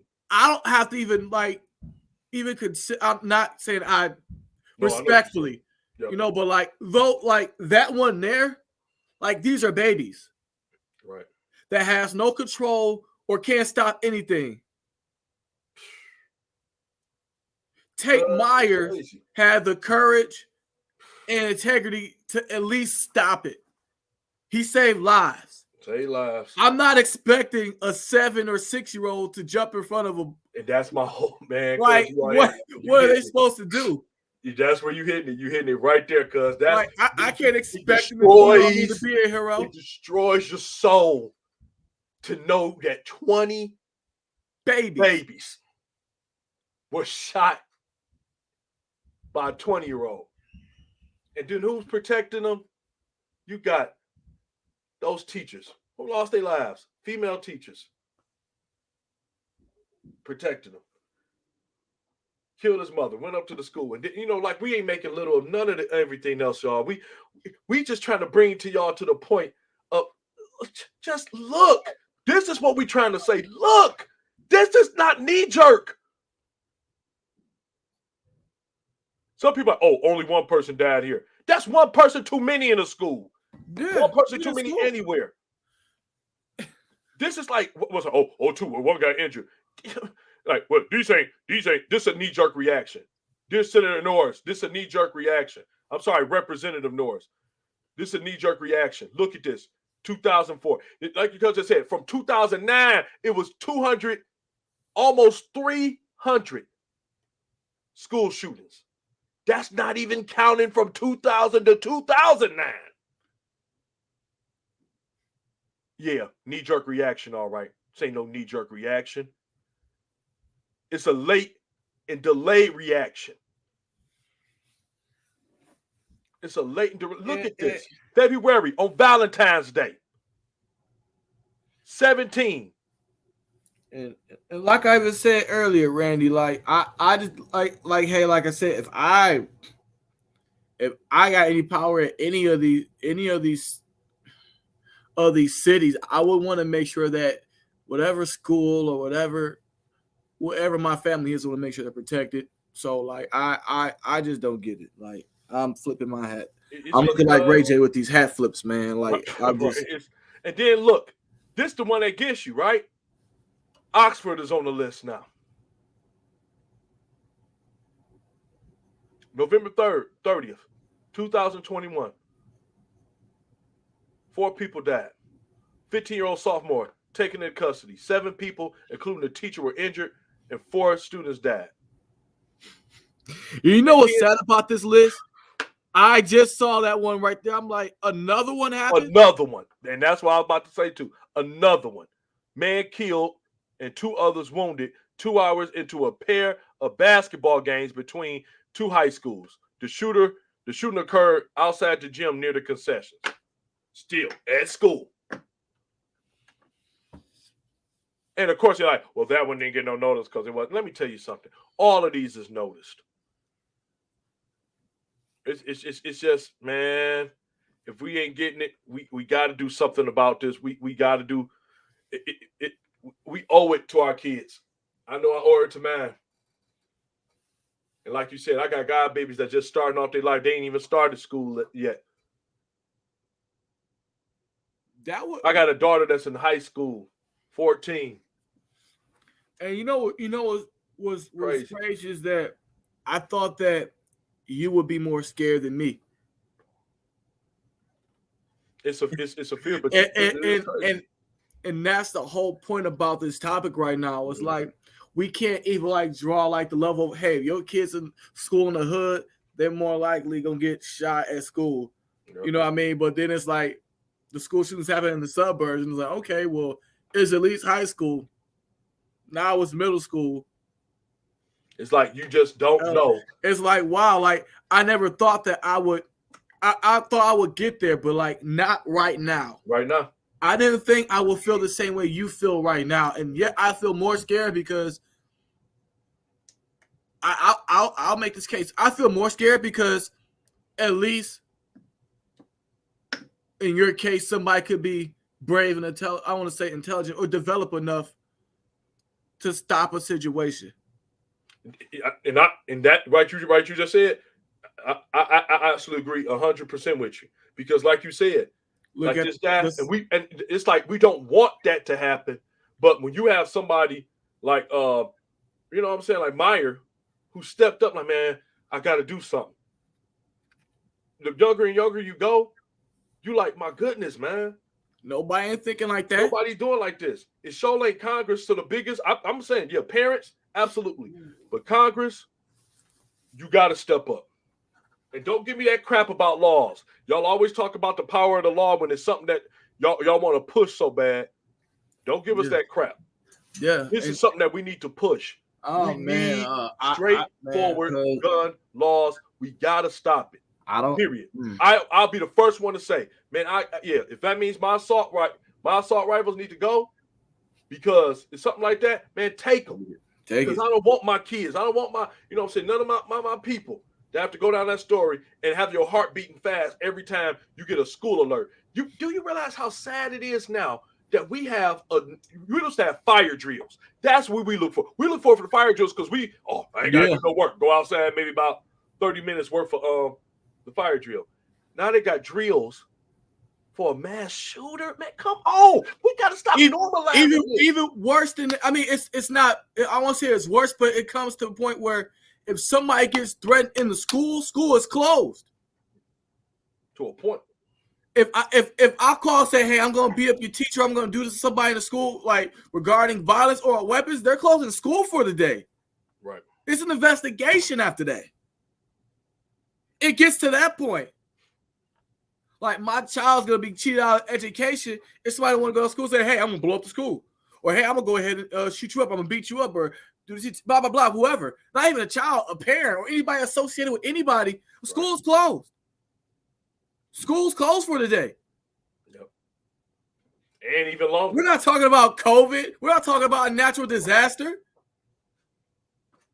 Like, people ain't getting this point that this is why, and I remember, I know, cuz you remember when I said before, even COVID and stuff happened, because we was having them things and violence. I'm like, I remember talking to you. I'm like, man, I think I want to I just want my daughter to go, I just want to go to school at home.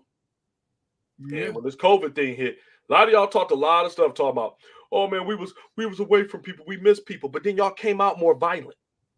More violent. Y'all miss people. That don't make sense to me. You talk about you miss people, but you came out more violent. Yeah. More irritated. And guess what? Not even a full year into getting back in school, not even a full semester, we got our first mass shooting already. And this is what we was talking. Dave Chappelle actually had this in one of his comic sessions one time. He said, and you know what I noticed that we ain't have it? No school shootings. Violence had dropped while we was indoors. And idiots and stuff like that had to be in there. All of a sudden you get back out there, man, the stuff then just took off. The murders, people are angrier. Some people need to be kind of alienated from society a little bit. Man, you know what it is? Like, it's almost jumping to something else. No, you good, cuz? You talked about it. We talk about people like, what was that place back in the day where I think you had like mental illness or whatever they were like taking Herman Kiefer? Was it Herman Kiefer? Yep, I would say, was it Herman Kiefer? Like that too. Yep, Herman Kiefer. All of the hospitals. It was, and it closed down. Yep. Right. So it closed down, and people are out there, they're all over the place, and it's like, and here's the weird thing about it: like, can't really arrest them, put them in jail. So because there is some people, like you said, cuz it's some people out here. They're out there, and all you're doing is moving them along, and nobody wants to do anything with them, or is scared to do anything. You know what? Like, one of your movies brought this up, and this is why I love this movie so much. And people think I'm just loving it because it's a comic, but we know the Joker was an excellent representation of what we're talking about. Yeah. When they stopped funding, he couldn't get his medication. He had nobody else to talk to anymore. They stopped the funding. And what he did, one thing he said in that statement, I forgot verbatim what he said right before he had shot Robert De Niro. Yeah. He said, what do you get when you get a person who has been totally disrespected, beat upon, and just trounced throughout society by all these people that think they better than him? You get exactly what you deserve. And then he shot him. And I'm telling you, we are in that borderline structure where you got too many people that need help. I know it just off the back, like you said. I know just from people in my family. I know some crazy people in my family. Like, no, you need to be in a healthcare facility, bro. Even working like downtown, like just running across people daily in the streets, right? That just like, wow, like they're out here, and then when it's time to be addressed, like they get moved along. Like they don't get arrested or nothing happens. They get moved along. 20 minutes later, they're right back. They're right back. And it's like, like what else? Like what else? Where else can they go? And they can get help. Yep. You move them out of the way. Just like they got a plan in Los Angeles because they got Olympics, and that they about to have the Olympics down there.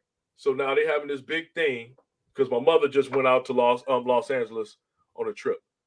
But they trying to figure out how they could get rid of the homeless and people that's out in the street. I'm like, what are y'all talking about? How about making a long-term plan to get people off the street? Exactly. How about that? Not for a couple of weeks of an event. Yeah. Yeah, it's just crazy. But in all, thank you for that, Miss Kathy, and I love you. But even Randy, like there's people that wants to help. I mean, people got responsibility. There's people that wants to help those people that are able and have the gifts and have the courage and the integrity to take care of those kind of people. And they get the most hurdles. It's like everything you try to do, that's the right thing to do. People want to meet the most hurdles because you got cowards. So all in all, we just telling people today, and we, like I said, we thank y'all for being on this show. We didn't think it was going to be a long show today. It's still so this guy said we go, one topic, 45 minutes to an hour tops. Yep. So this is awesome. Yeah. And we thank y'all. Of course, go ahead, keep sharing and follow us in regards to this. We appreciate all the we love all the questions. We love all the comments. Thank you. We appreciate all the respect that y'all have for one another too. We appreciate you, Miss Kathy. John, Mr. Kevin tonight. Mac. Who else we had on today? Dorian was in there tonight. Dorian, appreciate you, big bro. You. Go ahead, keep sharing this. Everybody that liked it out. Enrique, we appreciate you. And like I said, we'll be back next week as well. Continue to keep having our other co-hosts in there. My cousin Fifi, man, keep her in your prayers and everything else. Also, like I said, next week we'll get back to it. You got anything to say, cuz? But we get up out of here. And again, man, great show, man. I appreciate it. Yeah, good job. Thank you tonight, man. You had a whole bunch of outstanding points, man. I appreciate it. Well, first of all, everybody, thank you for continuing to rock with us. Continue to share, like, and subscribe. I hope next week that we could talk about something more fruitful, something more, nothing like this. I don't want to talk about nothing like this. You want to have this. I want to talk about something, that's going to help us grow as a community financially. That's something that can make us laugh, or talk about a movie or something like. Even like I said, even sports, but I don't want to go into next week going into breaking news about a situation like this or anything close. Everybody love each other, love your fellow brother, your fellow sister, be responsible, be careful, and love your neighbor. Love your neighbor. You just put it clear everything. We just gotta love. We gotta have a new. We gotta. I know I brought this up before, but that was song to say what the world needs now is love, sweet love. But we laugh about it, but that's a real stuff because we is missing it because we get so caught up on everything that separates us. We missing everything in front of us that we all care about. Love you too, Miss Kathy. And what I mean by what we all can agree, ain't no parent on the face of the planet worth the skin they in wants to have their children be in danger. You can't tell me that. No parent in their right mind will want that. And that's all we're talking about. Yep. We talk about these babies from 6 up to 66. If you're going to school, you should be safe to get your education and leave. And the problem that we getting to see is that we have some huge mental issues amongst a lot of people. It's a lot of mental breakdowns that are not getting addressed. The signs are not being looked at. And I'm not saying we're using that as an excuse for what the people should did, because you should still go to jail and get served a penalty for what you did, because you have a choice. Yet you had a man enough to buy the gun, seek out, try to get it, do everything in the U.S., no matter the accountability of other people around you. They still should suffer, especially if it's the parents, just like in this case with was it Nathan? Ethan. Yeah. And even like to touch on that, because it's like, I had no idea, and this happened. They knew about the stuff. They knew about it. They bought them the gun. But and guess what? The one thing that I keep telling y'all, social media, y'all keep doing stuff. You keep videotaping everything you do. Understand that this is a patchwork. This is a new mission of keeping all the documents. And don't keep in mind, it's some stuff that I say, well, I'm like, Randy, that's going to be out there. And I just measure. I'm like, I'm going to measure the truth versus what it is the truth. And if it's the truth, I'm going to say it and I'll stand on it. But the problem is that some of y'all put all your irresponsible behavior and you speak because you want to be noticed more than you want to be right. And you lack integrity and accountability. She put it on there. Look at my son's new gun. Bam, used in court. Bam. Oh, look at my new gun. He said it. Bam. Got pictures of him, videotapes him shooting at the range. Wow. You got a picture that he drew in school. And y'all didn't think to say, maybe he shouldn't go back to class today. Something ain't right with this. Let him stay in the office. Let him talk to the counselor office all day. Let's search let's do everything. Let's take every precaution needed, because we should be handling this with the most care possible. It was failure all the way around, from the parents to some of the staff. I ain't talking about that teacher. I want to give a lot of shout out to that teacher, because she could have been one of them teachers that like, I'm just there to make money. I don't care about what he's drawing. She saw it and said, no, something ain't right with this. There's a few. I just love how, look, we should already be done, but like to even talk about this, like there's a few things you pointed out. Like we are so too numb to that stuff. We don't think it's a big deal. Yep. Like we don't think it's a big deal if a kid draws something and whatever their imagination is, whatever. We put that to the side. Should have did it. Should have been done. Should have had stars. With that, it's crazy. The parent neglected the child in every situation to stop this. Mm-hmm. Or they could just be scared of him. Yep. And like you said, either way, just like you've been saying from the beginning, it was failure all the way down. Yep. All the way up. And now 4 lives paid for them failures. Another life about to be lost in jail. And them 2 parents, as much as an upset that I am with y'all lives about to be over. About to go in jail, and rightly so. I pray and hope that you in some way down the line, you get, some redemption and understanding, get some clarity in your future and things of that nature. But guess what? It's like we've been said on this show a couple of times. Sometimes sorry ain't gonna cut it. Mm-hmm. Like, yeah, all right, sorry, but this one, some people died for it. And again, like I said, to all them families and friends and people that's over there in that Oxford community, everybody, Michiganders, anybody, but especially y'all that were close to it. Man, y'all in our prayers, and we just pray that y'all get some peace, especially in these upcoming days, especially for them kids that gotta walk down them. They gotta walk down them hallways. And relive that. And relive it every day. So give them all the help that they need. And when they say something, and this really, I want to say this to you kids, it is nothing wrong with saying something is wrong with me.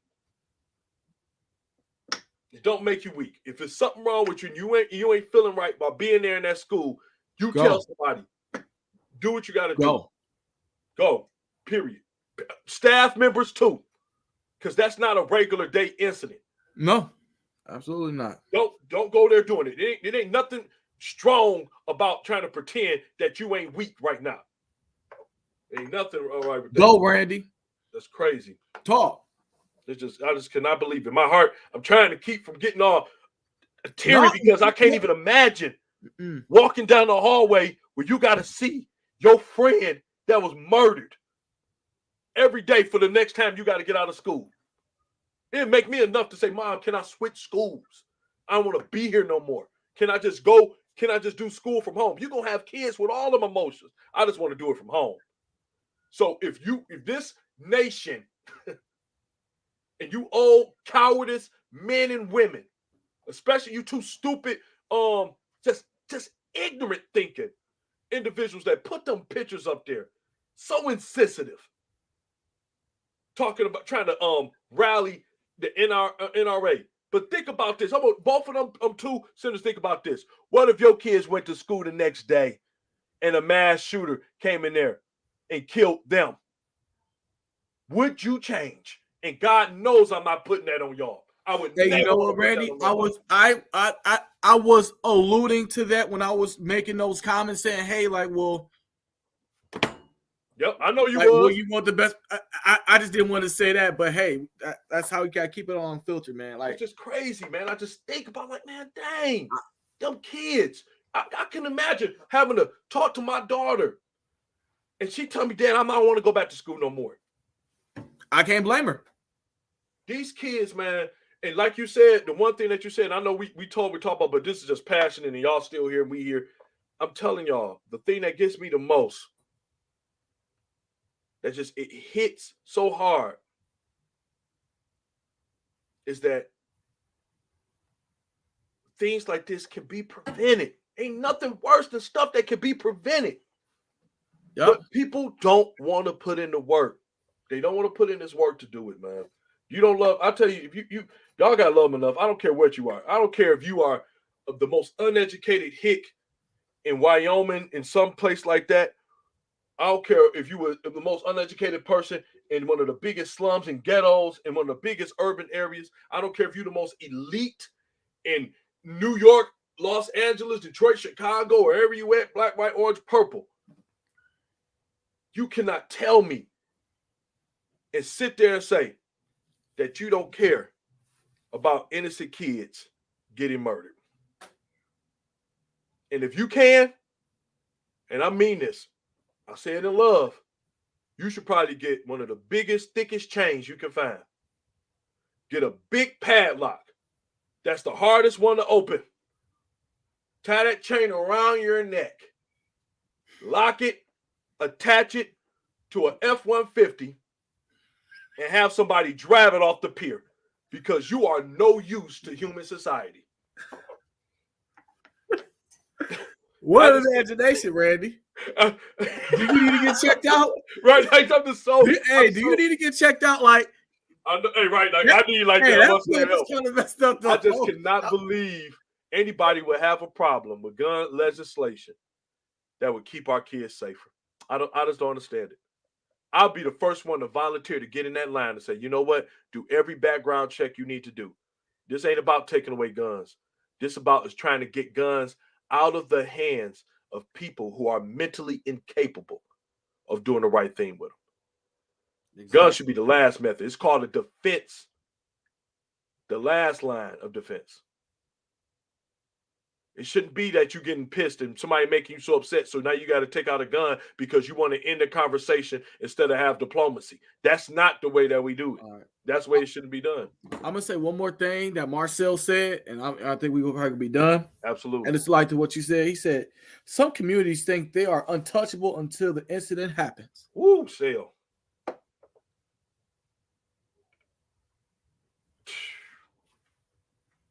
I ain't got nothing to say on that. That's it. I got nothing else to say. I'm gonna put that on. That's gonna be the quote we put on the Unfiltered page. And as it's seen, it happens. It can happen anywhere. But most notably, it happens to places that we think it don't happen at. Dang, that just put total tears in my eyes. I ain't gonna even lie on that one. That put total tears in my eyes.